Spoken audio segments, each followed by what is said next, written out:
interestingly, we haven't seen the indictments yet. There's been some time lag. I suppose it will take some time to go through all the forensic, evidence. So why does it all come to a head now?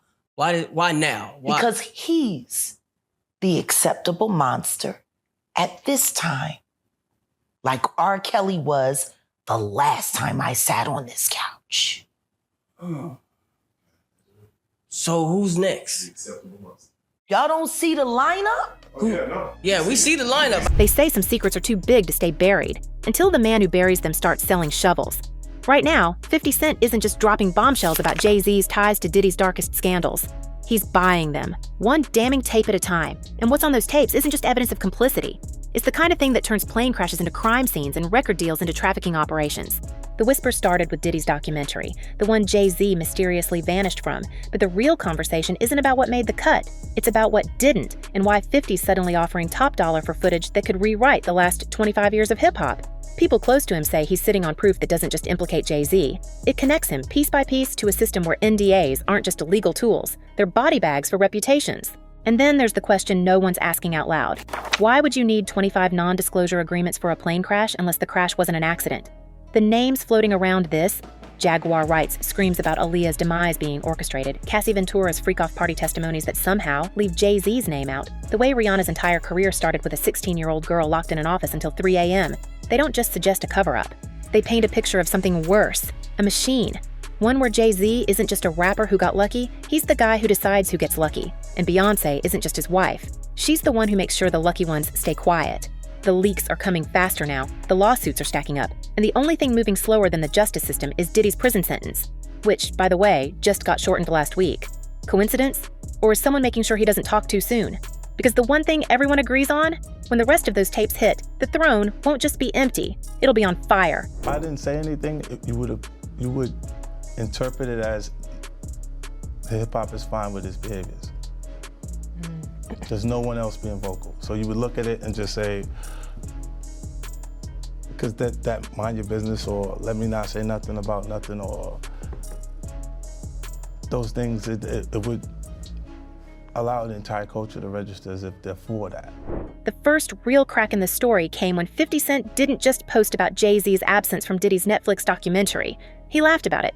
That deepfake clip of Jay-Z's face, stitched onto Lionel Richie's You Are video, captioned, "This the message Jay-Z sent me when he realized he's not in the Diddy doc," wasn't just a joke, it was a signal. Because here's the thing about 50, he doesn't troll for fun. He trolls when he's holding something real. And the fact that Jay-Z's team hasn't sued, hasn't even denied it, tells you everything. The documentary, Sean Combs' The Reckoning, dropped on December 2nd, 2025, and the glaring omission wasn't some editing oversight. It was a scrub job. Sources connected to the production say Jay-Z's legal team was in contact with Netflix weeks before release. But the real question isn't whether they pressured the streamer. It's what they were so desperate to hide that they'd rather leave a gap in the narrative than let it see the light. And then there's the timing. Diddy's sentencing got adjusted again last week, shaving another 9 days off his release date.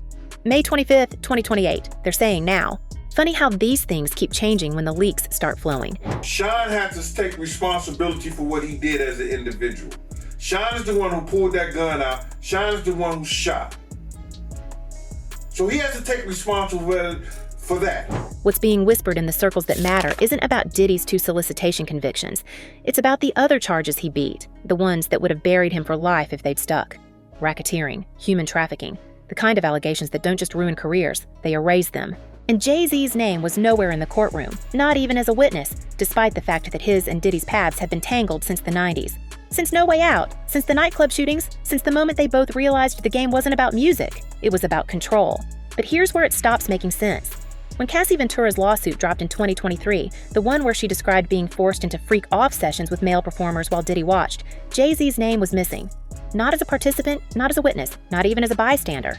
And yet, people who were in those rooms, people who've since signed their own settlements, say he was there.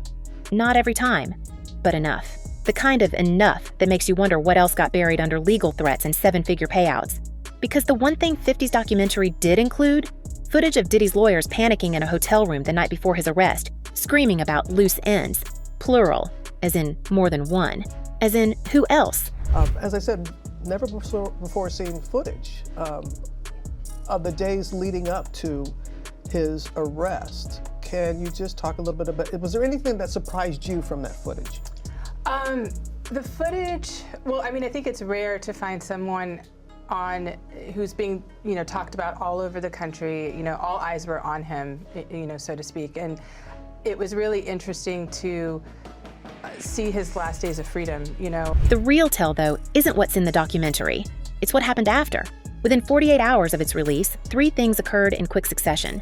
First, Diddy's legal team filed a cease and desist against Netflix, calling the footage stolen, and the whole project a shameful hit piece.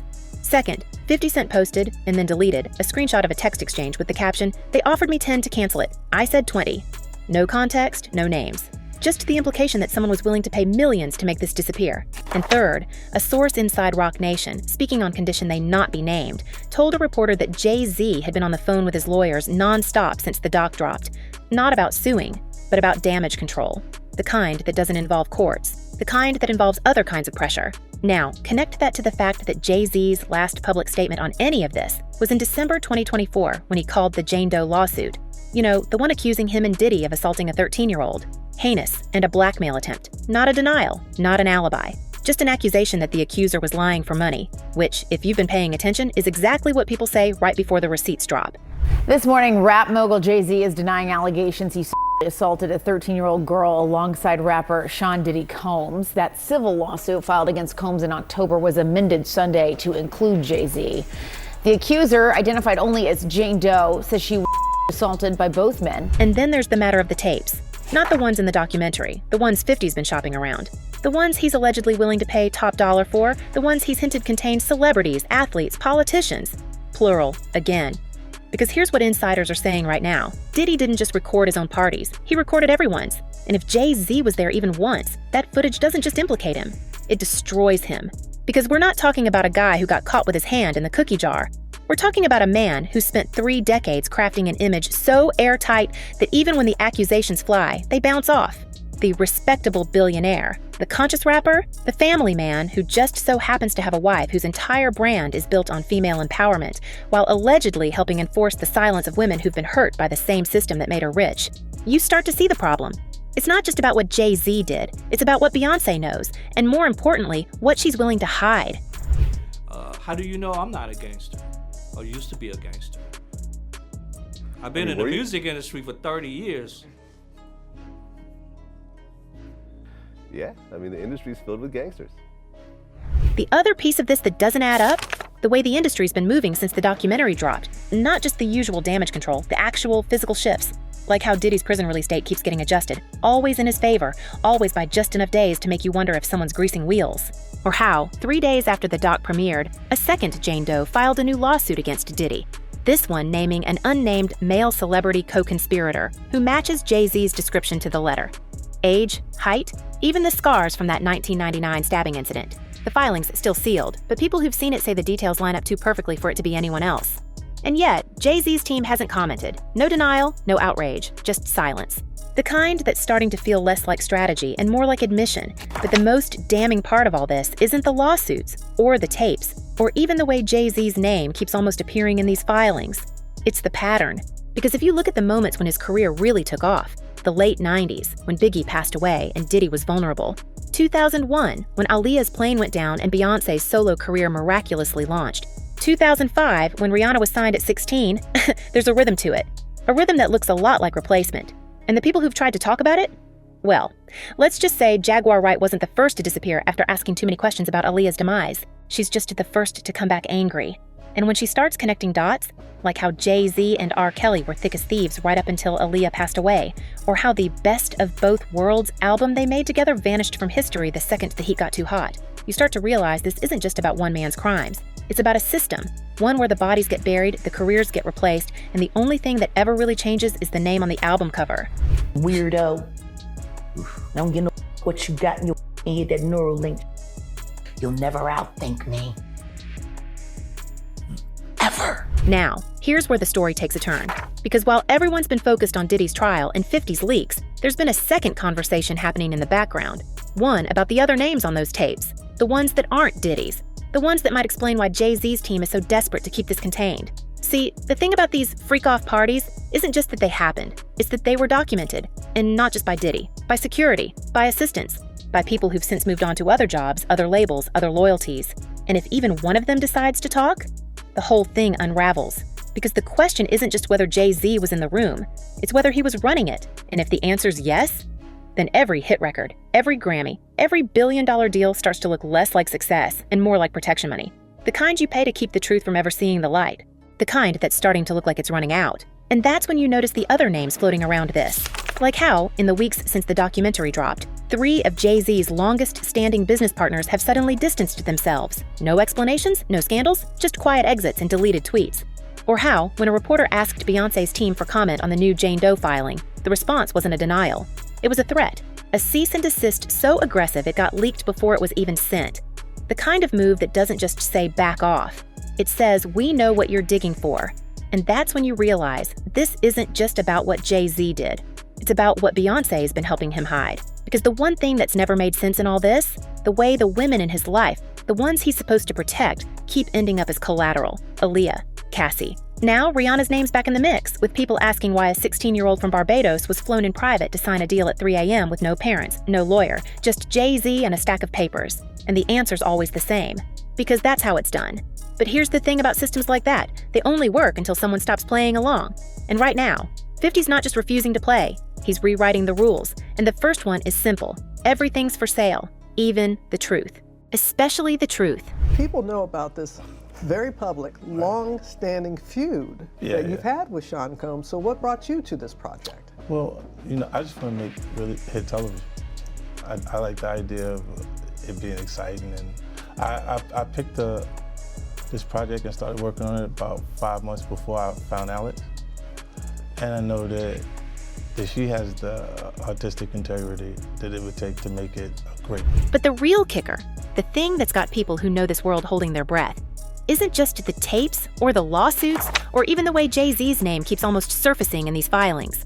It's the timing, because Diddy's appeal is coming, and 50's next to drop is coming. And if the rumors are true, what's on those tapes isn't just incriminating, it's career-ending. The kind of thing that doesn't just get you canceled, it gets you erased. And the only question left is, who's going to move first? Diddy, from his prison cell, trading secrets for freedom? 50, dropping the final piece that breaks the story wide open? Or Jay-Z, doing what he's always done, making sure the right people disappear before the truth ever sees the light? Because the one thing history's taught us about men like him, they don't lose, they adjust. And right now, the board's being set, the pieces are moving. And the only thing we know for sure, when this game's over, someone's walking away with everything, and someone else is getting buried with the rest of the secrets. The question is, which one's which? They were having a hard time taking her solo. And then Aaliyah died. The deeper you dig into this, the more you realize the real story isn't about what's happening now. It's about the pattern that's been hiding in plain sight for decades. Because let's talk about the way Jay-Z's career actually took off. Not the sanitized version they teach in business schools, but the one that starts in 1999, when he beat that stabbing charge with a plea deal that let him walk away clean, while the victim recanted years later. Or how, just 2 years after that, Aaliyah's plane went down in the Bahamas, and suddenly Beyoncé, who'd been lingering in Destiny's Child's shadow, was everywhere. And then there's the way Rihanna's career launched. A 16-year-old from Barbados, no visa, no parents, just a private flight to New York and a contract signing that didn't end until 3 in the morning. These aren't coincidences, they're transitions, the kind that require certain people to exit so others can enter. And the people who've tried to point that out? Well, let's just say Jaguar Wright isn't the only one who's had tragedies follow her after asking too many questions. What's starting to emerge isn't just a scandal, it's a blueprint, one where the biggest careers in music aren't built on talent, but on silence. And the silence isn't just bought, it's enforced. Look at the way Cassie Ventura's lawsuit got settled in 24 hours with no admission of guilt. Or how the Jane Doe who accused Jay-Z and Diddy of assault dropped her case after claiming she feared for her safety. Or the way Aaliyah's family sued Virgin Records instead of pushing for an actual investigation into that plane crash. These aren't isolated incidents. They're mechanisms, ways to make sure the right people stay quiet, the right stories stay buried, and the right careers keep rising.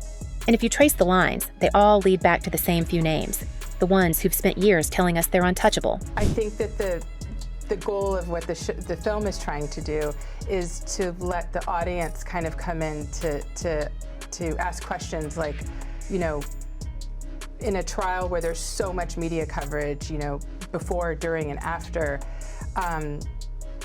were their decisions, colored by certain things, and who got the benefit of the doubt, in that courtroom? And it seems... Now, here's where it gets interesting.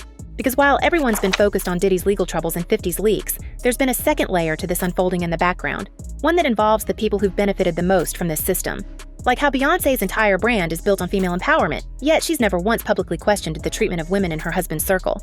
Or how Jay-Z's biggest business moves, Tidal, the NFL deal, the billion-dollar empire, all happened after the moments when his rivals fell. Biggie, Aaliyah, even Diddy, now that he's the one taking the legal hits while Jay-Z stays clean. And then there's the way Rihanna's entire early career was managed under Roc Nation, with Jay-Z as her mentor. The same man who, according to people who were there, wouldn't let her leave that office until she signed. The same man who's now silent while his name keeps almost appearing in these filings. So here's where we leave it, for now. Because this story, it's not over. Not by a long shot. The tapes are still out there, the lawsuits are still coming, and the one question no one's answering yet, how many more? How many more women? How many more deals? How many more planes that weren't accidents? And most importantly, when the last secret drops, who's going to be left standing? Because the throne's not empty yet, but the way things are moving, it's about to get crowded, and the last one seated might just be the one who burns with it. Now we want to hear from you. Do you think Jay-Z's directly involved, or is he just the beneficiary of a system he didn't create but sure as hell profited from? Is Beyonce complicit, or is she just the face of the operation while the real power stays hidden? And here's the big one. If 50's really sitting on tapes that could end careers, why hasn't he dropped them yet? What's he waiting for? Drop your theories below, because this is the part where the story starts to get interesting. And trust us, we're just getting warmed up.